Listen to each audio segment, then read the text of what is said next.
CNBC TV 18 Weekender, only on CNBC TV 18.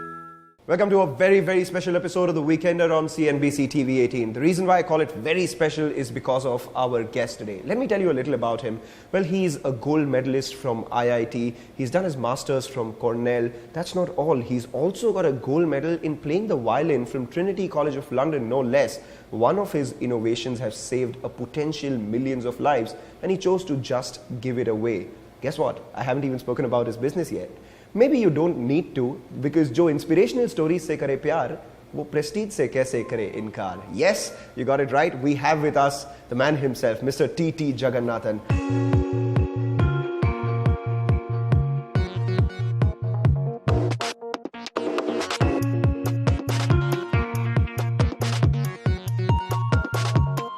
Thank you so much for inviting us to your beautiful facility. Before I talk about the business, the one thing that always fascinated me was the fact that you wore suspenders.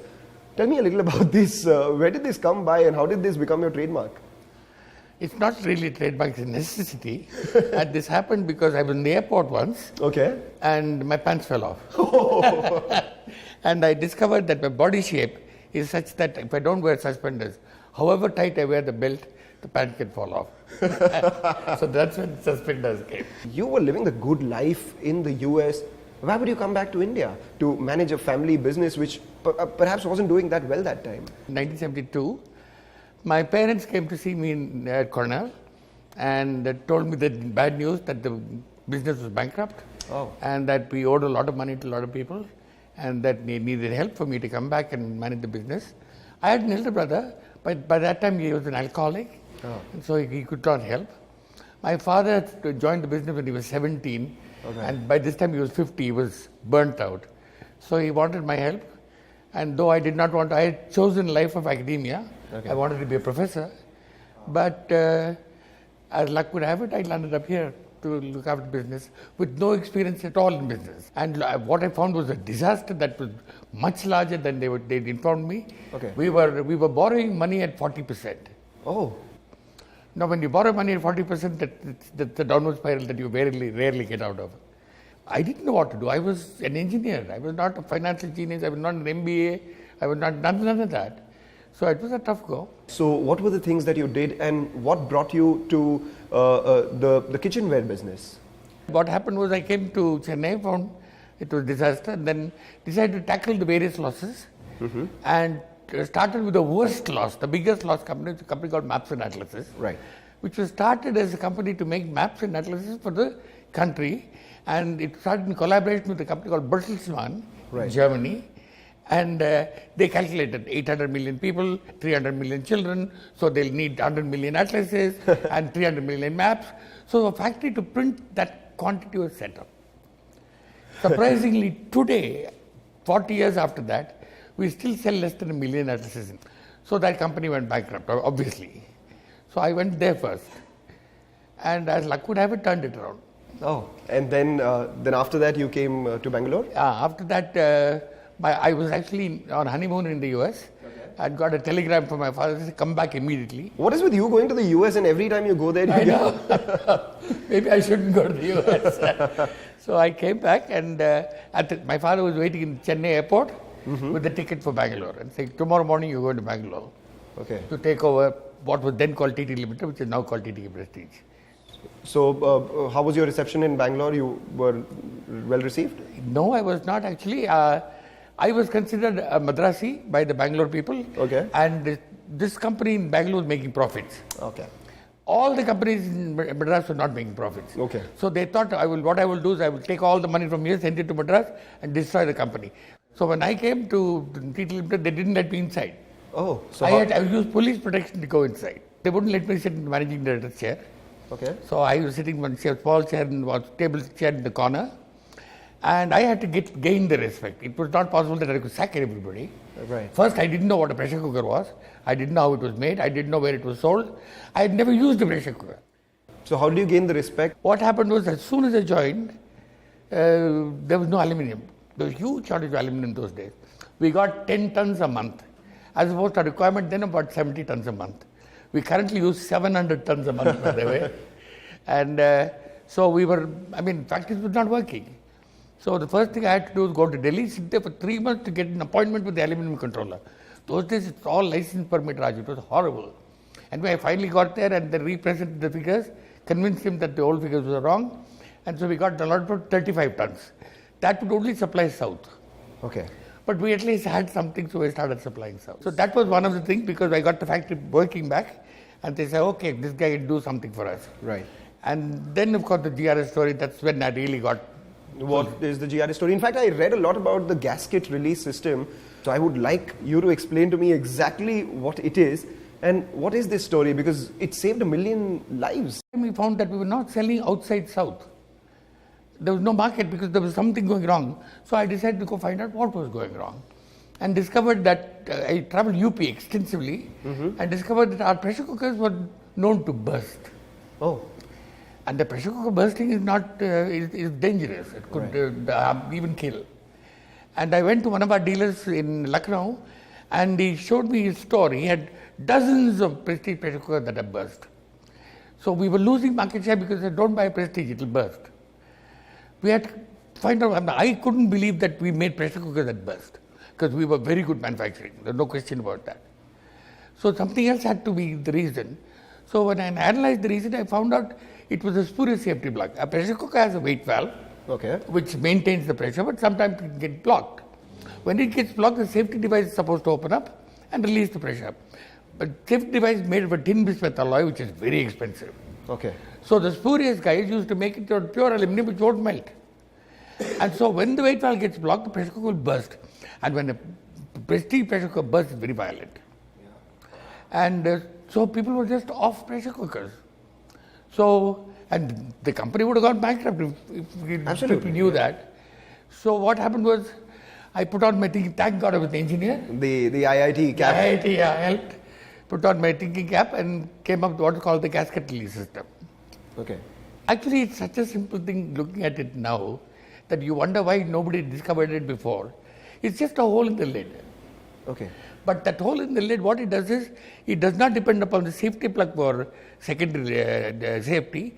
The gasket comes out through the hole in the lid and releases pressure if it exceeds cooking pressure. You did not patent it? No, it was in fact not a good idea to patent it for two reasons. One is that in the US this used to happen. Pressure cookers used to burst. So the US market went away from pressure cookers. That is something I wanted to avoid in India. Okay. And India is the largest market of pressure cookers in the world today. Absolutely. 15 million pieces. If we'd allowed pressure cookers to burst, it wouldn't have happened. That was one. So I did not want pressure cookers to get a bad reputation. The second is, if a pressure cooker burst anywhere, everybody thought it was Prestige. Okay. So I had to avoid that conception also. So we came up with the idea that we won't patent it. You said people would say, don't buy a Prestige pressure cooker, it will burst. Cut to, जो बीवी से करे प्यार, वो Prestige से कैसे करे इनकार.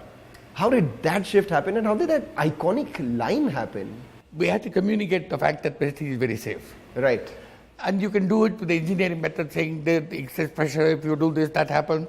That doesn't help with the common man. They need to see it a little different. So we said we'll use the emotional route. And my then agency didn't agree with me. So I went to my friend Bunty Beer Boy and I said, I want to do this for me. I want an iconic campaign that will emotionally express safety of the pressure cooker. Right. And his wife Sadhika was then the creative director of MA, and she came up with this beautiful line, which we've used since, and it's been paraphrased by nearly everybody. Absolutely. I mean, 2014 campaign, it was jo desh se kare pyar, wo modi se kaise kare. Let's talk about the present and the future of your business. At one point, just a few years ago, nearly 60% of your revenues would come from cookers. Now the company has become much more than that. From a Prestige in every kitchen, you've gone to a Prestige in every home. 35% of your revenues from cookers, 45% coming in from appliances. Where do you see the future of this company going forward? Say 5 years from now, how does your revenue mix look? It won't be very different. We want to venture into the home space. Okay. And we're looking for possibility alternatives to acquire company. But I can't really predict what will be there in 5 years from now. We have decided that we will be 5,000 crores. Okay. And only 5% of that will come from home. So 5,000 crore revenue is what you've guided for. You also spoke about 700 tons of aluminium and 120 tons of steel that you use every month. Input costs, they are constantly increasing. There is competitive pressure all over the place. How are you looking to maintain and grow your margins? No, input costs growing not only for me, it's growing for the competition also. Right. So we pass on the input cost increases to the market. However, the cost goes up dramatically, the market growth slows down. Okay. Because the common man does not have more money to spend just because aluminum costs more money. Right. So hopefully it should not happen that it goes out of pocket for the man. So at a 5,000 crore revenue profile of the company, which you say should happen in the next 5 years, what kind of margins would you be working at? Similar margins as of today. We're being about 13.5% EBITDA margin. I think that should continue. You are not looking to grow it to 15% or any more? Very unlikely. In fact, we are the highest margin in the world in our business currently. All right. And in the future, what innovations are you talking about? Because I remember you saying that, you're very close to a breakthrough in the microwavable pressure cooker space. In home appliances, you have some opportunities. What is the size there? And how close are you to innovations? There are a lot of things we're working on. Lot of things. Throw some light on some? I don't think I can throw light on what will come to market. The problem with innovations is you can never predict when they will come to market and if they will come to market at all. You might come 99% on a product, the last 1% fails. So you won't come to market. Let's talk about individual brands then. How big is Judge right now? Where do you see it, say, 5 years from now? Judge is very small right now. It's about 5 crores a year. Okay. Where is it going to? 5 crores in 2,000 crores. So it's really, really small. Where do I see it going in future? Very slow. We don't want to cannibalize the Prestige brand. And people are under the wrong impression that the rural markets want cheaper brands. They don't. Rural markets want the best brands and they're prepared to pay for it. The Judge brand is actually for urban markets to compete with the unorganized sector. Oh, so in that case, you have a product offering to compete with the unorganized sector at the lower end. You have Prestige, which is mid to higher end. Premium, what are you doing out there? We're looking at that too. We're looking at some Howard brands that will bring in the premium end. And they haven't come to India yet, right? Not yet. A lot of work has to be done. And Howard does about 10 crores per quarter in revenue. Where do you see that going forward? Where do I see Howard revenue? In the UK, markets grow about 2% a year. Okay. If Howard is very good, they'll grow 2.5% a year. So that's about the rate at which they will grow. But Howard brands coming into India, that could be big. That could be big. And when is that likely to be? I think before end of this financial year. Before end of this financial year. And in terms of your cleaning solutions business, you said it should contribute about 5%. To the revenues. Apart from Hero, what are the products that you are? Oh, we're in everything. We're the only complete cleaning solutions company in the country. We're in mops, we're in buckets, we're in air purifiers, we're in water purifiers, we're in vacuum cleaners, floor polishers, we're in everything. So, but then there is so much more competition there as well, right? In cookers and cookware, you have limited competition. The minute you go into home appliances space, the range of competition increases. I must correct you there. The largest competition in cookers, there are 600 brands. Oh. Yes. Absolutely the largest competition. So if you guys can manage your leadership in the cooker brand, that's right. Also, there's nobody in the cleaning solutions business. There are people in vacuum cleaner, there are people in water purifier, there are people in air purifier. They're all separate. There's nobody who approaches cleaning as one segment. Ujjwala, what is the opportunity with that and how have you seen that grow so far? Major opportunity. You see, you don't need a pressure cooker if you don't have gas. Right. Because if you have coal or wood, you neither save money and the time saved in the village is of no consequence. So till gas reaches, a pressure cooker doesn't go, and that's the first appliance that goes. With the Ujjwala scheme, we found major increase in rural markets. Wherever the Ujjwala scheme has been implemented effectively, we've seen demand for pressure cookers growing. But your revenue then, growth was muted because of the GST demonetization disruptions as well. 19% is what you did in the last year. Yes. Going forward, 20-25%, is that on the cards? I think low 20s. Low 20s. And that will be very, very good if it happens. In appliances, which is the appliance that is gaining maximum salience right now? Mixies and gas stoves. And they will continue to lead the growth going forward. Also, most of our innovations are in those areas. Let's wear your TTK Healthcare hat now. That company has about 20 different verticals. You have some verticals like the foods business and stuff as well. Is there scope for restructuring there? There is actually. We are thinking of actually demerging foods from TTK Healthcare and setting up a separate company of foods so that we concentrate on foods. It's a big market in India and it's growing very rapidly, and we want to concentrate on that. How much of revenue do you make from the foods business? And currently about 100 crores. Right. But it has potential to do 1,000 crores in 5 years. In 5 years. And you will demerge that before that or? Before that. In the next fiscal? I think so. Mr. Jagannathan, 40 years in the business already. You were supposed to retire this May. You still are an active part of this business. Have you retired officially or not?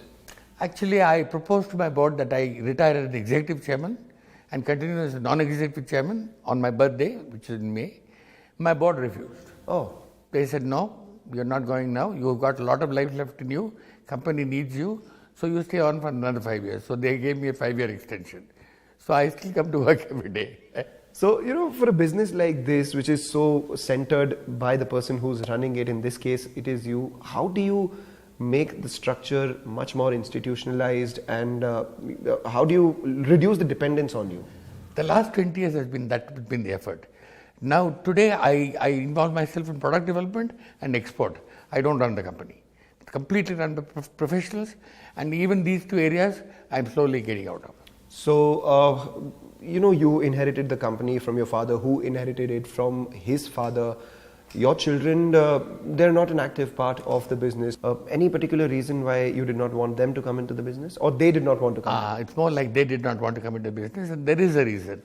We sat together one day when they were all at Cornell, and I one day was sitting and talking to them about this, and the conversation went like this: that what gives me the impression that they will be as good as me in this business, and when I can get good professionals to run it, why not do that? They're the beneficiaries. Right. They are the shareholders in the company. So the better the company runs, the more money they make. I mean, that story has been everywhere. No, you take for instance Walmart. Not a single Walton runs the business. They're all on the board. There are 6 of them. None of them run the business. And that is the case in India. Marico, Dabur. There are a lot of companies like that. So you have no comms with the family not running the business? I have no comms at all. All right, 40 years in the business, you're close to 70 now. You've completed 70. You've passed 70. How do you look back at your life? I took every day as it came. There was no master plan that I was going to become. I mean, if somebody had asked me 40 years ago, would you be sitting and talking to a TV channel, billionaire and what have you, I would have said no chance. So everything is you take it as it comes. What will I be doing? What I have done? It's all. I don't like to use the word fate, but it's chance. You've described your father as the man who never hurt anybody. How would you like to be remembered? I don't know whether I want to be remembered at all. That I think is too much of an ego. I think other people should tell me what they think of me. I don't want a legacy. I don't want this to be a legacy and so on. Company will run. Any regrets? No, actually no. In fact, I must tell you, I have a bucket list. Which is? Which is empty. That's the best bucket list to have. Yes. There's a lot of trivia that the world does not know about. I will say, did you know that? Put a character in front of you, you have to give me trivia. This is about your great-grandfather. Yeah, my great-grandfather was one of the TTK 6 who were the rebels that started the Hindu to oppose the British press of that time. Your grandfather? My grandfather was in fact a character. He started the business, he quit and joined politics, and he was one of the 6 members of the Constitution Drafting Committee which wrote the Constitution, and one of the handwritten copies of the Constitution is in our library. Your father, tell us a little about him. My father was a visionary. Everything that he thought of was 30, 40 years ahead, which is one of the problems we had. Condoms, pressure cookers, cleaning of oil, toys, ball pens. I mean, the list goes on and on. So he was the first person to bring all these to India? All these to India. Manufactured in India. A great visionary. But a man who was so soft and gentle that, to run a business, you can't be too soft and gentle. Tell us a little about your famous classmate. You went to school with someone. Yeah, I went to school with Jagannathan, yes. I don't know anything much about her. We were all children. And in those days, boys there was no boy. I just remember her as very pretty and very smart girl. And then you met her later as she became the... My cousin's wedding, she was invited to, she came and she sent for me. Oh. So I went to see her and she said, "Do you remember me?" So I said, "Of course I remember you." And that's all we had a conversation. Oh, that's pretty cool. You were quite a tennis player as well, and you played with what, the Amritraj brothers? Yes, I did. And I was coached by the same coach, Mr. Ramarao. Again, I continued playing tennis, but through IIT, but after that I just dropped it. I switched to golf. Finally, one message that you would like to give to all the entrepreneurs who are watching right now. Don't ever give up. Look at the detailed big picture will look after itself. Go to work every day, work hard. The harder you work, the luckier you get. Thanks a lot, sir. Thank you. Pleasure talking to you. CNBC TV 18 Weekender, only on CNBC TV 18.